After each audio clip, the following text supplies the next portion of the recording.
চম্বল চম্বল এটা একটা বানিয়ে রেখেছে এখানকার চেয়ারম্যান বিধায়ক, এখানকার এটাকে চম্বল বানিয়ে রেখেছে। তো সেই চম্বলে মানুষকে ভয়ঙ্কর ভাবে ভয় দেখিয়ে রেখেছে, মানে ঘরে মানুষ, বাইরে থেকে তালা মারা।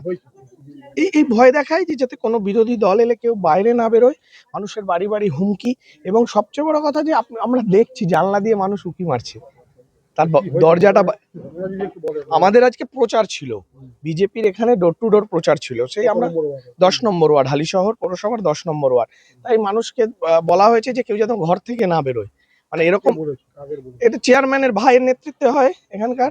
তো তারা বাড়ি, এবং আমরা দেখছি তো অনেক জায়গায় মানুষ জানলা দিয়ে উঁকি মারছে, কিন্তু বেরোচ্ছে না, বাইরে থেকে তালা, কিন্তু ঘরে মানুষ আছে। মানে এরকম একটা পরিস্থিতি। একটা মন্দির আছে, মন্দিরে আমরা দেখছি বোর্ড লাগানো আছে যে সকাল 10টা থেকে বিকেল 5টা অবধি পুজো হয়, অথচ আমরা যখন যাচ্ছি দেখছি মন্দিরে তালা দেওয়া। মানে এরকম গণতান্ত্রিক দেশে এরকম একটা পরিবেশ এখানে তৃণমূল কংগ্রেস করে রেখেছে। ভয়ের পরিবেশ করেছিল 2019 সালে, ইনি বিজেপি প্রার্থী ভয়ের পরিবেশ সেই সময় তৈরি করেছিল। আজকে 10 নম্বর ওয়ার্ডে যখন 2019 সালে অর্জুন সিং জেতে, তারপরে চারিদিকে এত বোম্বিং করেছিল, মানুষ ভয় পেয়েছিল।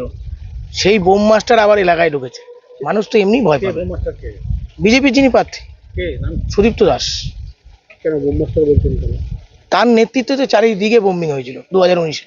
সেই ভয়ের বাতাবরণে মানুষ ভয় বেরোয়নি। তাকে দেখে মানুষ বেরিয়ে আসে, সে বলছে তার বক্তব্য, তাকে দেখে মানুষ বেরিয়ে আসছে তাকে দেখবার জন্য বা এই ভয়ের পরিবেশ ফিরিয়ে আনার জন্য।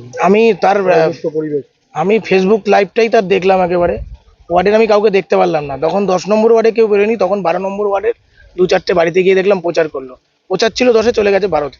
মানুষ বেরোয়নি, শুধু একটা জায়গায় না, 10 নম্বর ওয়ার্ডে কোথাও মানুষ বেরোয়নি। মানুষ কাকে আশীর্বাদ করবে? যে ভালো মানুষ তাকে আশীর্বাদ করেন। আপনারা কাকে আশীর্বাদ করেন? যে ভালো মানুষ।